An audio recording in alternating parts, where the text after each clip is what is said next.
안녕하세요. 스튜디오 198 한쌤입니다.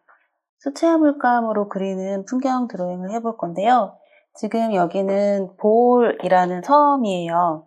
필리핀 세부의 아래쪽에 있는 작은 섬이고, 그릴 곳은 돌조 비치라고도 하고 또 현지인들은 도로 비치라고도 하는 작고 고유한 해변입니다. 연필은 6B 연필을 준비를 했고요. 수채화할 때는 사비 연필보다는 연한 색의 연필을 쓰게 되는데, 6B 연필을 사용하는 것 자체가 연필 선 자체를 남기기도 할 거고요. 그리고 이 연필의 기름기가 물기를 막아줘서 이 선을 넘어가지 않게 채색할 수 있는 그런 요소가 되어주기도 해요. 내가 채색할 대략적인 위치를 표시를 해줍니다. 종이는 제가 즐겨 사용하는 코튼 100%로 된 종이인데 하네밀레라는 종이를 준비를 했습니다. 어디까지 나무를 그릴 건지 표시를 좀 해주고요. 종이 전체를 다 채우지 않을 거기 때문에 어디까지 그릴지 표시를 하고요.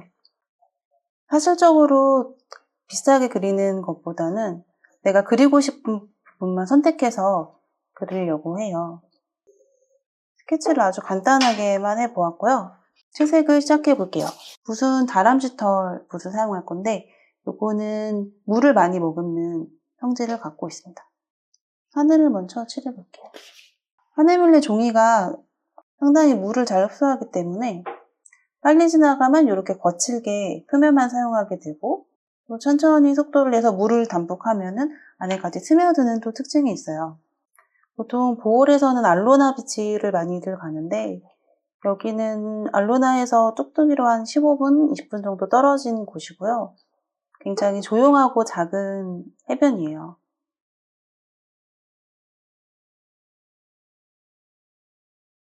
자연물을 그릴 때 그냥 생각 없이 패턴처럼 그리는 게 훨씬 더 어색하거든요. 있는 모양들을 관찰하면서 그리면 더 자연스럽게 표현이 가능합니다. 구름은 물기를 좀 닦아서 표현을 해볼게요.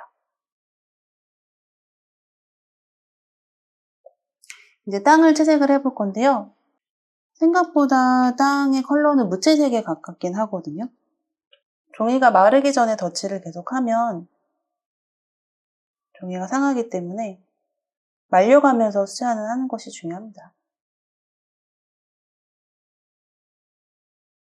중간에 바다를 채색을 할 거거든요. 하늘이랑 바닥은 좀 연하게 채색을 하고 중간에 있는 요 앞에 처음에 스케치했던 나무랑 중간 바다는 좀 더 강조를 해줄 예정이에요. 지금 코발트 터커즈라고 되어 있는데 이 컬러를 사용을 할게요. 하늘이나 땅 칠할 때보다는 조금 더 농도를 진하게 했고요. 그리고 흰색도 좀 사용을 해볼게요.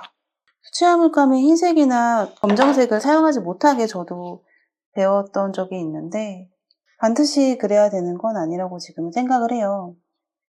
하늘이 빈 곳이 있어서 살짝 메꿔줬어요.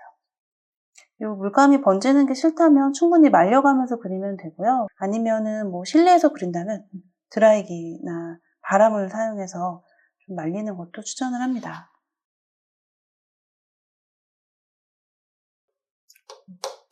풀을 그려볼 건데요. 풀은 정말 마음대로 칠을 할 거예요.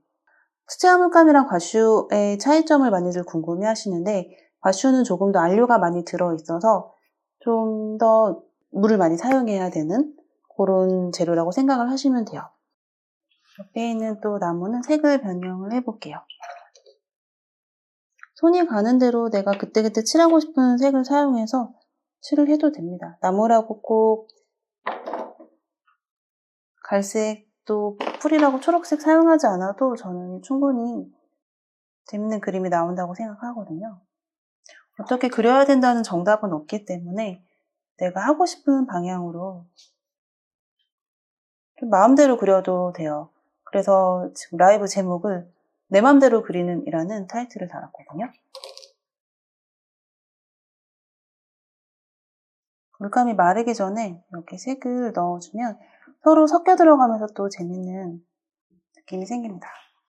나무 같은 경우는 외곽이 그냥 동그랗거나 네모나게 끝나는 게 아니라 풀의 방향이나 윤곽에 따라 다양한 이 외곽선을 갖기 때문에 그런 것들을 관찰하면서 그리시면은 좀 더 자연스럽게 그릴 수 있습니다. 수채화 물감을 사용해서 드로잉을 한다고 생각하면 편할 것 같아요. 면도 그리고 선도 그리고 요 옆에 있는 나무들은 좀 더 동글동글한 느낌이고 얘는 조금 더 삐쭉삐쭉한 느낌이 있어서 그 느낌을 살려서 그려보겠습니다. 수채화 물감은 농도 조절하는 게 포인트라서 내가 원하는 농도가 한 번, 두 번 만에 나올 수 있게끔 그 연습을 좀 해보면 도움이 될 것 같아요. 그리고 같은 면적을 나눠서 칠하게 되면 붓자국이 많이 남기 때문에 어디를 칠하고 남길 건지를 같이 꼭 계획을 해서 하는 걸 추천을 합니다. 그리고 조금 더 섬세한 표현을 해주고 싶어서 동양화 붓을 챙겨왔는데요. 이 붓은 굉장히 가는 선 그릴 때 좋아서 아크릴 붓으로 아크릴을 해야 되고 수채화 붓으로 수채화를 해야 되는 건 아니거든요. 순간의 감정이나 인상을 그린다는 생각으로 하면 너무 스트레스 받지 않고 할 수 있습니다. 이렇게 간단하게 그려보는 야외 스케치를 해보았고요. 조금 구름으로 남겨놓은 부분인데 어색한 부분들만 수정을 하고 마무리할게요. 경계선이 너무 확실하게 져져 있어서 이렇게 해서 가볍게 여행지에서 그리는 바다 그리기 수채화를 해보았습니다.